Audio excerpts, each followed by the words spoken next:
Comment, comment se fait-il qu'un juif qui possède une neshama, qui est une partie de Dieu, puisse fauter, transgresser la volonté de Dieu?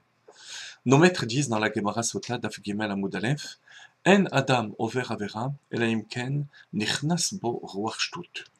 Une personne ne peut pas transgresser la volonté de Dieu si ce n'est qu'un vent de folie est rentré dans sa tête. Et la référence à cela est la femme Sota.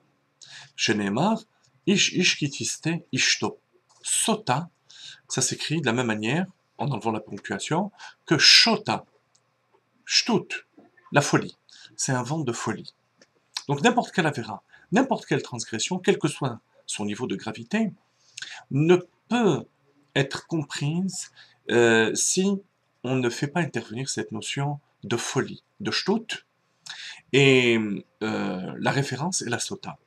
La question qu'on peut se poser, c'est pourquoi est-ce que la référence par rapport à toutes les fautes, quel que soit leur niveau de gravité, est une faute aussi grave que la sota? La sota, c'est quand même la femme qui est soupçonnée d'adultère.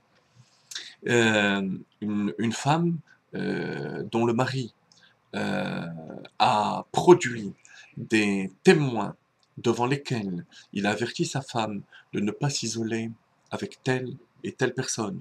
Sa femme a passé outre cet avertissement et s'est isolée sans qu'elle n'ait commis d'adultère. Le fait même d'être dans cette situation impudique enclenche le mécanisme de la sota, à savoir que le mari amène sa femme au Beth Amikdash. Pendant tout ce temps, la femme lui est interdite, les relations intimes sont interdites, et là-bas, au Beth Amikdash, on lui donnera une potion à boire d'eau du Beth Amikdash, du Kior, dans laquelle on mettra de l'absinthe et où l'on aura gratté les lettres qui constitue la paracha de la sota. Si elle avait commis un adultère, elle mourrait d'une mort atroce, ses veines gonflées jusqu'à ce qu'elle éclate. Et sinon, si elle n'avait pas commis d'adultère, alors c'est le contraire, c'est la bracha, la bénédiction qui arrivait, puisque si elle était stérile, elle commençait à avoir des enfants. Si elle accouchait avec difficulté, elle commençait à accoucher avec facilité, et ainsi de suite. Alors, il s'agit quand même d'un soupçon d'adultère. Et pourtant, toutes les mitzvot, ou toutes les avérantes, sont mises en allusion dans ce passage de nos maîtres, euh, ont comme référence la femme sota. Alors comment comprendre cette métaphore par rapport à n'importe quelle transgression qui est tellement dure? Deux réponses qui sont en même temps deux enseignements extrêmement importants pour nous. Premier enseignement, nos sages veulent dire, en prenant l'exemple de cette femme qui est soupçonnée d'adultère, la sota, que peu importe la faute qui est commise, prenons la sota, c'est possible qu'elle n'ait rien fait, qu'elle n'ait pas commis d'adultère.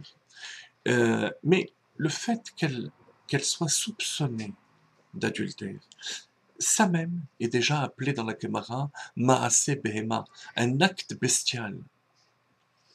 Parce que lorsqu'il s'agit de relations homme-femme, relations de mariage, n'importe quelle faute, n'importe quelle infidélité est considérée comme étant grave.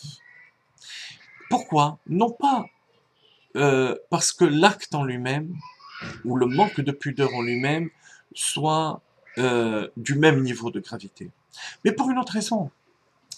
Pour la simple et bonne raison qu'ils sont mariés, que l'homme et la femme se sont engagés dans Brit Hanisuin, l'alliance du mariage. Et l'alliance du mariage fait que les deux parties ne forment plus qu'une seule entité. Et ce qu'il y a de plus grave qui puisse y arriver, c'est l'infidélité. Parce que les fautes elles-mêmes peuvent avoir plus ou moins d'importance. Le plus grave, c'est l'infidélité.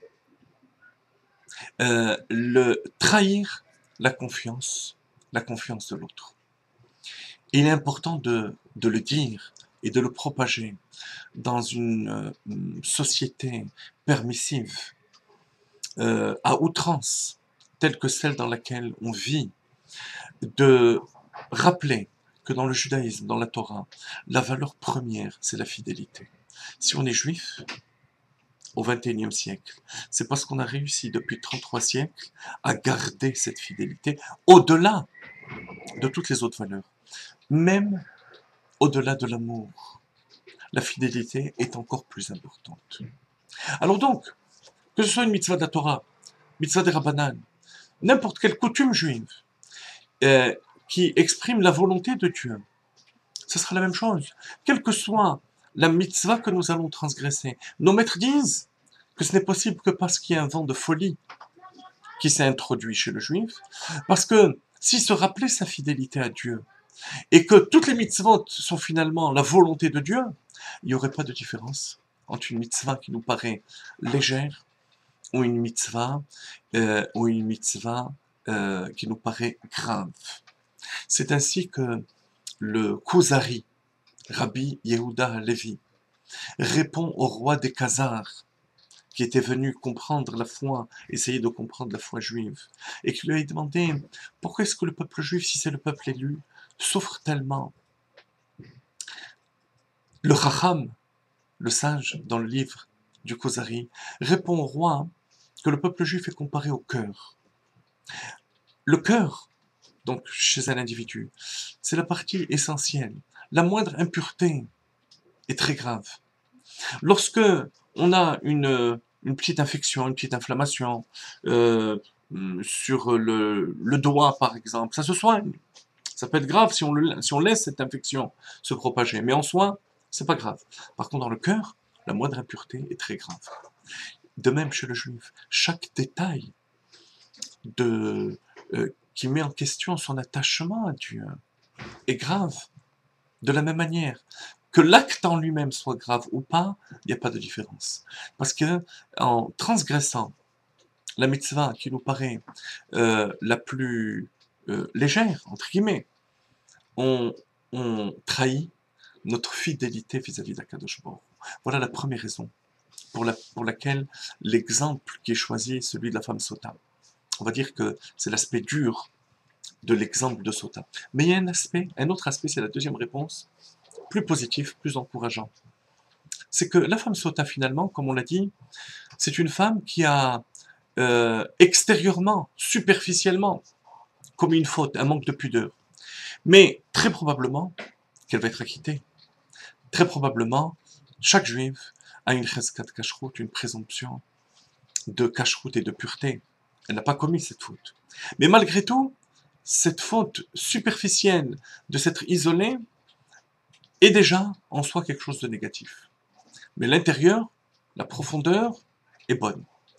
Et c'est là un enseignement extrêmement important et extrêmement encourageant pour nous.